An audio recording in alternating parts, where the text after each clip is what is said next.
एक गांव में कंजूस बबलू और पीलू की शादी हुई। पीलू अमीर घर से थी। सुनो जी, आज रेस्टोरेंट चलते हैं। शादी के बाद से हम बाहर खाने कहीं नहीं गए हैं। रेस्टोरेंट में बहुत खर्चा होगा, कोई बहाना बनाना होगा। ऐसे सोचता है। इसके बाद बबलू पीलू को लेकर जाने लगता है। वो रास्ते में पड़ने वाले खाने के ठेले को देखता है। उसके बाद एक समोसा चाट ठेले के पास रुक जाता है। पीलू, तुम जानती हो, जब मैं स्कूल जाता था तब लौटते हुए मैं इसी चाट के ठेले पर आता था और समोसा खाता था। कभी कभी तो मैं शर्त लगाकर 20-20 समोसे खा लेता था। 20 समोसे? लेकिन अभी यहाँ क्यों रुके हो? चलो ना रेस्टोरेंट। हाँ, चलते हैं। मुझे तो स्कूल की याद आ गई, लेकिन तुम यहाँ समोसे तो नहीं खाओगी। आखिर तुम मेरे मुकाबले नहीं कर सकती। मुकाबला? कैसा? 20 समोसे तो मैं भी खा सकती हूँ। अच्छा, तो ठीक है। टिल्लू भाई, 20-20 समोसे दे देना दोनों को। वाह जी, अभी लाओ।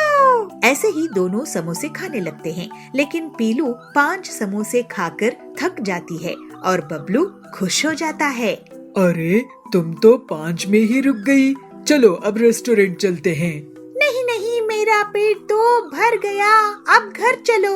बबलू सोचता है कि उसके पैसे बच गए और वो सस्ते में बच गया।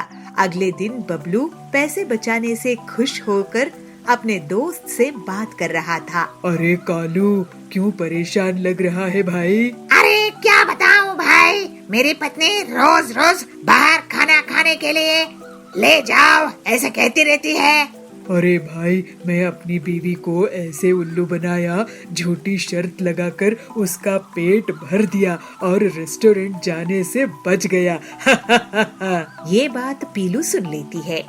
अच्छा, तो ये बात है, अभी इनको मजा चखाती हूँ। इसके बाद पीलू अपने पति से कहती है, सुनिए जी, आज रेस्टोरेंट चलते हैं, उस दिन नहीं जा पाए थे ना।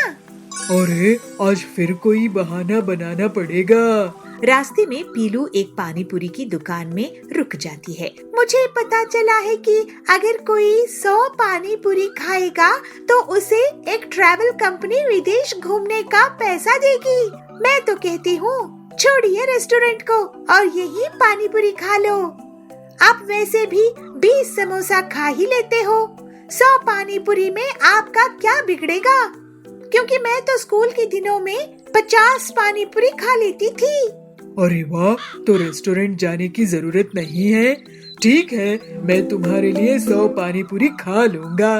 पानी पूरी वाले भैया, इन्हें 100 पानी पूरी देना। इसके बाद बबलू जैसे पानी पूरी पर टूट पड़ता है और एक के बाद एक लेकर खाने लगता है, लेकिन 20 पानी पूरी में ही उसका पेट भरने लगता है।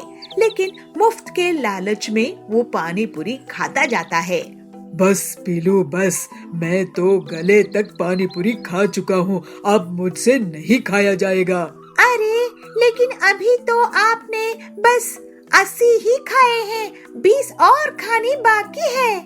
नहीं, मैं नहीं खा पाऊंगा। ठीक है, पेट तो आपका भर गया है, मेरा नहीं। चलो अब रेस्टोरेंट। अरे लेकिन वो तुमने जानबूझकर मुझे पानी पूरी खिलाया है ना?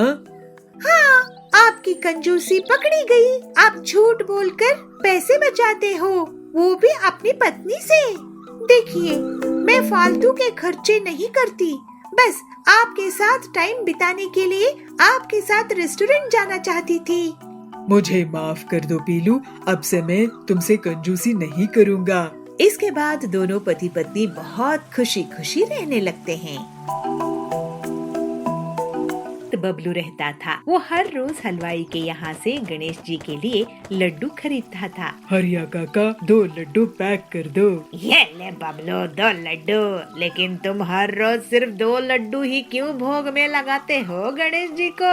कभी 1 किलो भी लगाया करो। मैं गरीब हूँ काका, मेरे पास इतने ही पैसे होते हैं कि मैं 2 लड्डू भोग लगा सकूं। और वैसे भी गणेश जी को तो मिठाई के वजन से मतलब नहीं रहता, उन्हें तो भक्त की साफ भावनाओं से मतलब रहता है। सही कह रहे हो। ऐसा ही बबलू हर दिन अपनी मजदूरी से वापस आकर गणेश जी को 2 लड्डू का भोग लगा देता था। लेकिन एक दिन जब बबलू काम पर जा रहा था तो कड़क सेठ आता है। सुनो मजदूर भाइयों, आप सब ने बहुत मेहनत की है, लेकिन अब मुझे पंचायत से पैसे नहीं मिल रहे हैं कि मैं आप लोगों को पैसे दे सकूं। इसलिए अब जब मुझे पैसे मिल जाएंगे तब मैं आप लोगों से फिर से काम करवाना शुरू कर दूंगा। लेकिन कड़क सेठ, ऐसे तो हम भूखे मर जाएंगे और मेरे पास पैसे नहीं रहेंगे तो मैं गणेश जी के लिए लड्डू भी नहीं खरीद पाऊंगा। बबलू, तुम कहीं और काम देख लो। तुम होनहार हो, तुम्हें काम मिल जाएगा, लेकिन अभी मैं तुम्हें ना तो काम दे सकता हूँ और ना ही पैसे। दुखी होकर बबलू वहाँ से चला जाता है। वो कुछ दिनों तक जैसे तैसे गणेश जी को भोग में लड्डू लगाता रहता है। फिर 2 लड्डू से 1 लड्डू भी वो लगाने शुरू कर देता है। लेकिन एक दिन उसके पास बिल्कुल भी पैसे नहीं रहते। वो हरिया हलवाई के पास जाता है। मुझे आप उधार में लड्डू दे सकते हैं हरिया काका? तो हरिया कहता है, देखो बबलू, एक बार दे सकता हूँ, लेकिन हर रोज नहीं। मुझे भी तो दुकान चलानी है ना। ये सुनकर बबलू दुखी मन से मंदिर जाता है। हे गणेश जी, अब मेरे पास बिल्कुल भी पैसे नहीं है, मुझे क्षमा कर दीजिए। मैं आपको आज भोग नहीं लगा पाऊंगा। मैं कोई न कोई काम ढूंढ रहा हूँ, लेकिन कोई भी मुझे काम नहीं दे रहे हैं। भगवान, जब मुझे काम मिल जाएगा तब मैं आपको लड्डू जरूर लगाऊंगा। मुझे माफ कीजिए भगवान। फिर बबलू घर जाकर सो जाता है। उसी रात को एक छोटा बच्चा हलवाई के यहाँ पहुँचता है। हरिया हलवाई जी, मुझे 4 लड्डू दीजिए, उसके बदले में मैं आपको हाथ में पहनने के लिए सोने के कड़े देता हूँ। तो हरिया कहता है, अरे बेटा, लड्डू के बदले सोने के कड़े? ठीक है, मैं तुझे लड्डू दे देता हूँ, ये ले। और फिर वो बच्चा बबलू के पास जाता है। सोते हुए बबलू के बगल में लड्डू रख देता है। अरे, ये सुबह सुबह लड्डू कहाँ से आए? इसमें से तो बहुत सुंदर खुशबू आ रही है। वो तुरंत जाकर गणेश जी को लड्डू का भोग लगा देता है। लेकिन ये भी देखता है कि अरे, गणेश जी के हाथ में ये कड़ा गायब है। हरिया कहता है, अरे ये क्या देखो बबलू, कहीं ये कड़ा तो नहीं है ना? हरिया बबलू को कड़ा दिखाता है जो उसे बच्चे ने दिया था। तो बबलू कहता है, अरे हाँ, यही तो गणेश जी का ही कड़ा है। ये आपके पास कैसे आ गया काका? तो हरिया कहता है, मुझे माफ कर दो भक्त बबलू, तुम्हारी भक्ति के कारण गणेश जी खुद मेरे दुकान में लड्डू लेने के लिए आए और तुम्हारे घर में लड्डू रख कर चले गए। मैंने तुम्हें बिना पैसों के लड्डू देने से मना कर दिया था ना। काका, आप पर भी गणेश जी की कृपा है। आपसे उन्होंने खुद लड्डू खरीदे हैं। आइए हम दोनों भगवान गणेश जी का भजन करते हैं। इस तरह से गणेश जी की भक्ति के कारण धीरे धीरे धनवान होने लगता है। बबलू श्रद्धा भाव से गणेश जी को लड्डू का भोग लगाता था। अब वो खुशी खुशी गणेश जी की भक्ति करते हुए रहने लगा। जयपुर के जंगल में पीलू और बबलू 2 पति पत्नी रहते थे। वो लोग कुछ मुर्गियों को पाले थे। पीलू उन मुर्गियों को दाना डाला करती थी। पीलू एक मुर्गे का बहुत खास ख्याल रखती थी। उसे काजू, बादाम, पिस्ता, किशमिश खिलाती थी। पीलू, तुम इस मुर्गे को इतना क्यों खिलाती रहती हो? तुम इसकी आदत बिगाड़ रही हो। इतनी खास ख्याल रखोगी तो ये बिगड़ जाएगा और घमंडी हो जाएगा। अरे नहीं, आप चिंता मत करो, ऐसा कुछ नहीं होगा। अगर ये बिगड़ गया तो मैं इसे सुधार दूंगी। लेकिन वो मुर्गा बहुत शरारती था। उसे अपने पर घमंड था और वो दूसरी मुर्गियों को चिढ़ाता था। ऐसे ही एक दिन पीलू मुर्गियों को लेकर नदी के किनारे गई और एक पेड़ के नीचे सो गई। तब वो घमंडी मुर्गा टहलते हुए एक साधु के पास पहुंचता है और उनसे वरदान मांगा। साधु मुर्गे की भाषा समझते थे। साधु महात्मा जी प्रणाम। आप अभी अभी तपस्या से उठे हैं, क्या मैं आपसे वरदान मांग सकता हूँ? तुम तो बड़े चालाक लगते हो, लेकिन क्योंकि मैं अभी अभी तपस्या से उठा हूँ तो तुम्हें वरदान देना ही होगा। बोलो क्या चाहते हो? मैं चाहता हूँ कि मैं लोगों की मन की बात जान सकूं। अरे लेकिन ऐसा प्रकृति के नियमों के साथ खिलवाड़ होगा। मैं नहीं जानता। साधु जी, आप तो मुझे यही वरदान दे दो। ठीक है, ठीक है। फिर साधु उस पर जल छिड़क देता है। थोड़ी देर बाद पीलू नींद से जागती है और सब मुर्गियों के साथ वापस घर चली आती है। पीलू घर में फिर से उस मुर्गे को दाना डाल रही थी और सोचती रहती है, मैं इस मुर्गे से बहुत पैसे कमाऊंगी। इसके साथ जो भी मुर्गी अंडे देती है वो काफी ज्यादा दाम में मैं बेचती हूँ, जिससे मुझे बहुत फायदा होता है। ये सब सुनकर मुर्गा और भी घमंडी हो जाता है। ऐसे ही एक दिन कालू चोर पीलू के घर की तरफ देख रहा था और सोच रहा था, ये बबलू और पीलू आजकल बहुत पैसे कमाते हैं। आज रात को इनके घर में डाका डालूंगा और सारी मुर्गियों समेत इनकी तिजोरी खाली कर दूंगा। तो तभी घमंडी मुर्गा बोलता है, अच्छा, तो ये मेरे मालिक के घर में चोरी डकैती के बारे में सोच रहा है और उसमें भी मुझे चुराना चाहता है। अभी मजा चखाता हूँ इसको। और फिर वो कालू पर हमला कर देता है, जिससे कालू बहुत बुरी तरह से घायल हो जाता है। फिर कुछ देर बाद कालू अपने दोस्तों के साथ पीलू के घर आता है और उसे धमकाता है, पेरू, तुम अपने मुर्गे को संभाल कर रखो, नहीं तो मैं इसकी बिरयानी बनाकर खा जाऊंगा। इसने मुझ पर हमला किया था। कालू, तुम्हारी इतनी हिम्मत कि तुम मेरे घर में घुसकर मुझे ही धमकी दे रहे हो? मैं तुम्हें और पीट दूंगी, भाग जाओ यहाँ से। फिर कालू और उसके दोस्त डर के कारण वहाँ से भाग गए। एक दिन पीलू की सास सुंदरी उसके घर पहुँची। बहू, क्या कर रही है? आजकल इन मुर्गियों को पाल रही है क्या? अरे जरा मेरा भी ख्याल रखा करो। चलो आज मुझे तुम बिरयानी खिलाओ। हाँ सासू माँ, आप मुझे बताइए कि मैं किस मुर्गी की बिरयानी आपको बनाऊं? सुंदरी सोच में पड़ जाती है। वो एक के बाद एक मुर्गियों को देखती है और आखिर में उस मुर्गे के पास उसकी नजर जाती है और वो सोचती है, ये मुर्गा तगड़ा लग रहा है, इसकी ही बिरयानी खा जाती हूँ। जैसे ही सुंदरी मुर्गे की बिरयानी के बारे में सोचती है, मुर्गा गुस्से में आ जाता है। ये मुझे खाएगी, अभी बताता हूँ। और फिर वो सुंदरी पर हमला कर देता है। ये देखकर पीलू भी गुस्से में आ जाती है और वो मुर्गे से लड़ पड़ती है। लेकिन इसके बाद मुर्गा सास और बहू पर हमला कर देता है। पीलू और सुंदरी घर से भागने लगती है। मुर्गा उनका पीछा करता है। कुछ दूर पर ही साधु वहाँ मिलते हैं। वो देखते हैं कि वो घमंडी मुर्गा दो औरतों के पीछे है, तो वो उसे रोक देते हैं। देखा पीलू चिड़िया, तुमने लालच में इस मुर्गे का खास ख्याल रखी और दूसरी मुर्गियों को कम समझती थी। इस भेदभाव के कारण ये मुर्गा घमंडी और बदमाश हो गया। सबको एक जैसा समझना चाहिए। जी साधु महात्मा, आप ठीक कह रहे हैं, मुझसे गलती हो गई। इस तरह से पीलू अपनी गलती मानती है और आगे से सभी मुर्गियों को एक जैसा दाना पानी देने लगती है। लकड़ी गांव में पीलू नाम की गरीब चिड़िया रहती थी। उसको इंजीनियरिंग का काम देखना बहुत पसंद था। जब भी कोई अपना नया घर या दुकान बनाता था, पीलू उसे देर तक देखती थी। एक दिन हरिया कंस्ट्रक्टर उसको अपने पास बुलाता है और कहता है, पीलू चिड़िया, तुम्हें मैं बहुत दिनों से देख रहा हूँ।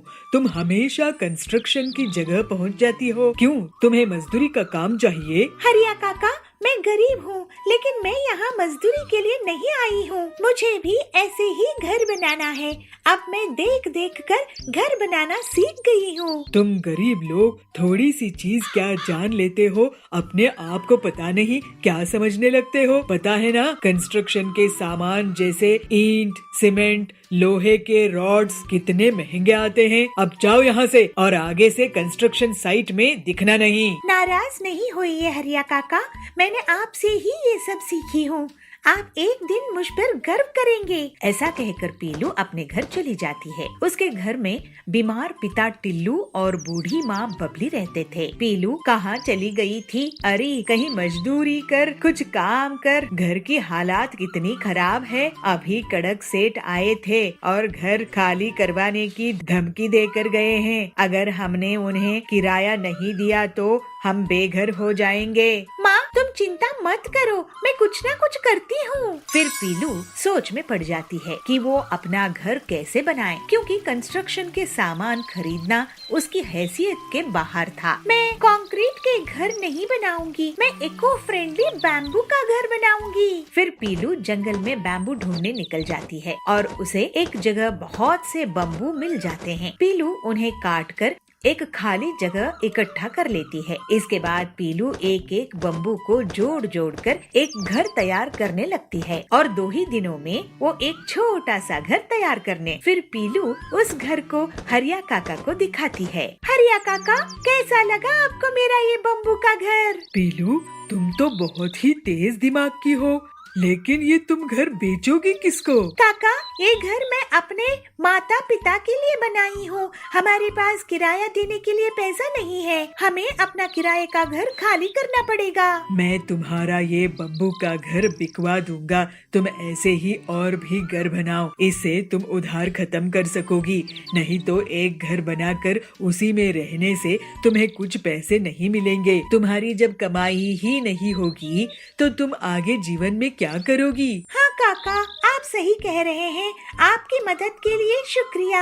अब मैं और भी बम्बू के घर बनाऊंगी। फिर हरिया एक एक करके पीलू के बम्बू के घर बिकवा देता है, जिससे पीलू को बहुत पैसे मिल जाते हैं और वो कड़क सेठ का किराया खत्म कर देती है और अपने लिए एक सुंदर सा बड़ा सा बम्बू हाउस बना लेती है। अब हरिया और पीलू बम्बू के घर का बिजनेस करने लगते हैं। ऐसे पीलू अपनी मेहनत के दम पर अपने परिवार के साथ खुशी खुशी रहने लगती है। चुलबुल नगर के गांव में सुंदरी चिड़िया बहुत घमंडी और अमीर जमींदारिन थी। वो गरीब लोगों को ब्याज पे पैसे उधार देती थी और जब गरीब उसे उधार के पैसे लौटा नहीं पाते थे तो वो उनकी जमीन को हड़प लेती थी। ऐसे ही एक दिन बबली उसके पास पैसे उधार लेने के लिए जाती है। सुंदरी सेठानी, आप मुझे 1 लाख उधार दोगी क्या? मैं आपको अगले साल वापस कर दूंगी। मुझे कैसे पता कि तुम मुझे पैसे वापस कर दोगी? तुम कौन हो? मैं तो तुम्हें नहीं जानती हूँ। मैं यही इसी जंगल में रहती हूँ। सेठानी जी, गरीब किसान हूँ, छोटी सी जमीन है मेरी। अच्छा, तो तुम मुझे अपनी जमीन गिरवी रख दो, मैं तुम्हें पैसे उधार दे दूंगी। वैसे कितनी बड़ी जमीन है तुम्हारी? मेरी 10 एकड़ की जमीन है, आप गिरवी रख लो। ठीक है, यहाँ अंगूठा लगाकर पैसे ले जाओ, लेकिन याद रखना, पैसे नहीं चुकाए तो जमीन मेरी। फिर बबली उन पैसों से खाद और दवाइयाँ लाती है और खेत में दिन रात बहुत मेहनत करके फसल उगाती है। इस बार उसकी अच्छी फसल हुई थी। ऐसे ही एक दिन सुंदरी उसके खेत के पास से निकल रही थी, तभी उसकी नजर बबली के खेत में जाती है। अरे वो टिल्लू, कहाँ घूम रहा है? ये बता कि ये खेत किसका है जिसमें इतनी बढ़िया फसल उगी है? सेठानी जी, ये खेत बबली का है। उसी बबली का जिसने मुझसे पैसे उधार लिए हैं? अरे वाह, इसका मतलब ये जमीन और ये फसल और इसका मुनाफा मेरा हुआ। फिर सुंदरी बबली से मिलती है। क्यों बबली, इस बार तो तुम्हारी फसल बहुत अच्छी हुई है, लगता है बहुत मेहनत करी हो। जी सुंदरी जी, मैं फसल बेचकर आपका उधार लौटा दूंगी। उसके बाद घर में बेटी भी है, उसकी शादी भी करनी है। ठीक है, ब्याज मिलाकर 3 लाख दे देना। क्या? लेकिन मैंने तो बस 1 लाख ही उधार लिए थे सेठानी जी।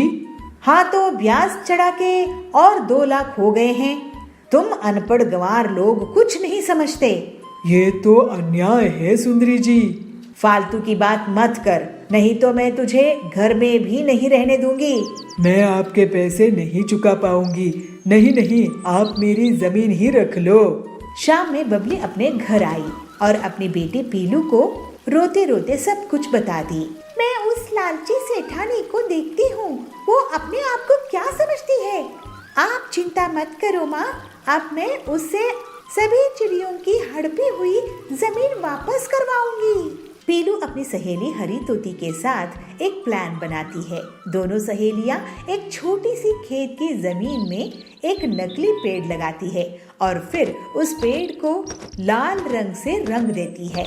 फिर वो दोनों उसकी डालियों में सोने, चांदी, डायमंड्स के गहने चिपका देती है, जिससे ऐसा लगता है कि वो गहने उसी पेड़ के फल हो।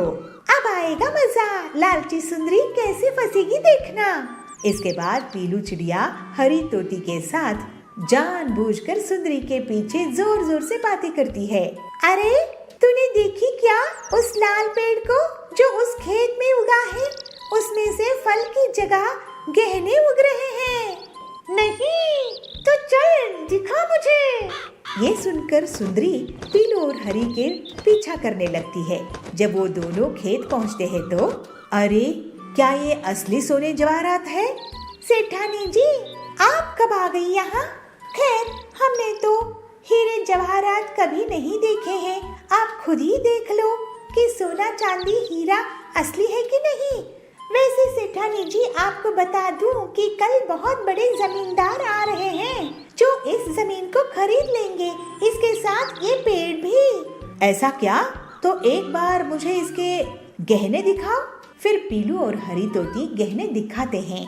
अरे ये तो सही में हीरे हैं, हीरे। चलो अच्छी बात है, अब हम ये जमीन उस शहर वाले सेठ को बेच देंगे। नहीं नहीं, ये जमीन तो मुझे चाहिए। लेकिन आपके पास इतने पैसे हैं क्या सेठानी जी?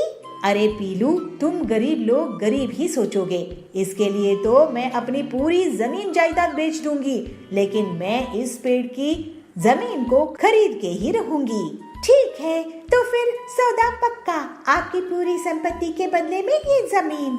ये लीजिए इस जमीन के कागजात, लेकिन पहले आप अपनी संपत्ति के कागज मेरे नाम कर दीजिए।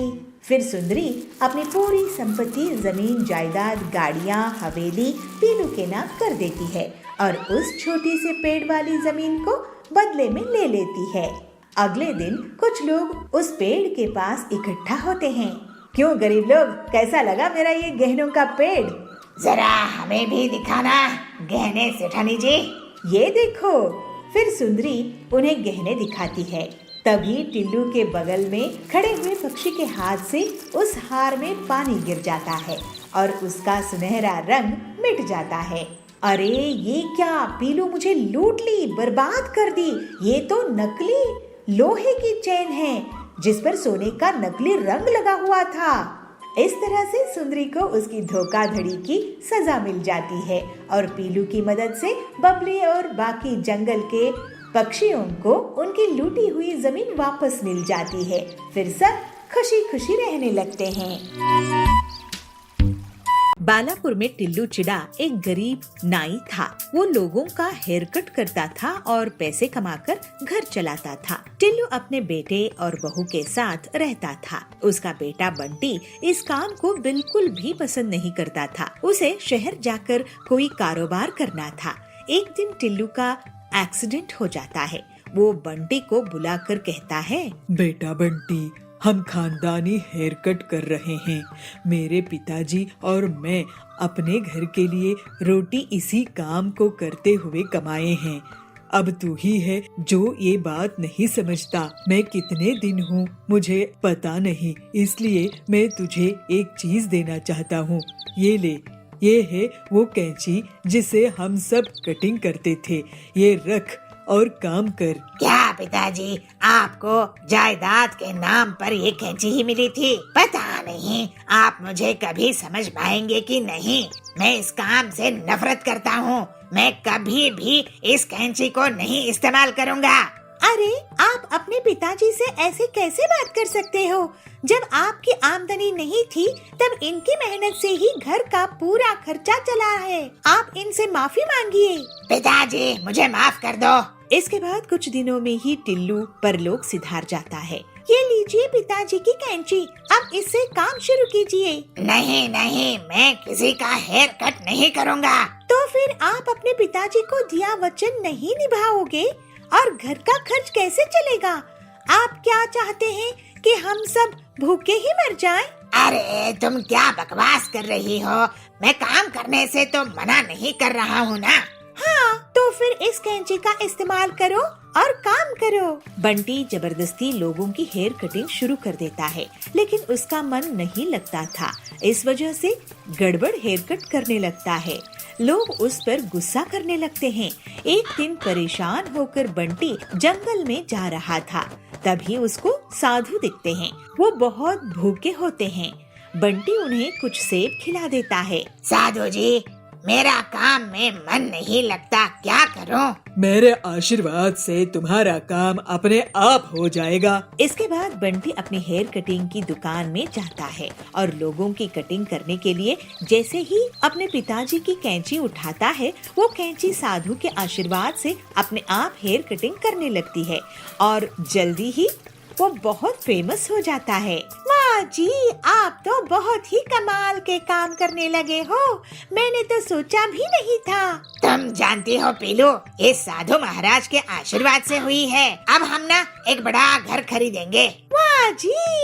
और बंटी एक बड़ी सी घर ले लेता है। इसके बाद बड़े बड़े हीरो उसके यहाँ हेयर कटिंग करवाने के लिए आने लगते हैं। पीलू, तुमने मुझे आलसी होने से बचा ली। अगर तुम नहीं होती तो मैं अपने पुरखों का हेयर कटिंग का काम नहीं करता।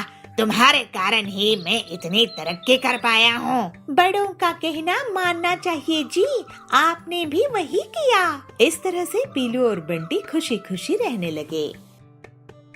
अभनपुर गांव के जंगल में संतोषी माँ की भक्त पीलू चिड़िया अपना एक छोटा सा नाश्ते की दुकान चलाती थी। उसकी पति बंटी कबूतर एक मजदूरी का काम करता था। बहुत मेहनत के बाद भी उनकी कमाई नहीं होती थी, लेकिन पीलू संतोषी माँ की भक्ति में कमी नहीं करती थी। एक दिन बंटी जब अपने काम पर गया तो ठेकेदार ने सबको काम से निकाल दिया। मुझे अब नया ठेका नहीं मिल रहा है, इस वजह से मैं अब तुम लोगों को काम नहीं दे पाऊंगा। अब तुम लोग कहीं और काम देख लो। बंटी वहाँ से काम देखने लगता है, लेकिन उसको कोई भी काम नहीं देता है और ऐसे ही 6 महीने बीत जाते हैं। ऐसे ही एक दिन बंटी दुखी होकर अपने घर आता है। ये तो बहुत मुसीबत आ गई है कि आखिर आए दिन मकान मालिक किराया मांगने आता है, किराना वाला पैसे मांगने आता है। मेरे नाश्ते का काम भी अच्छा नहीं चल रहा है।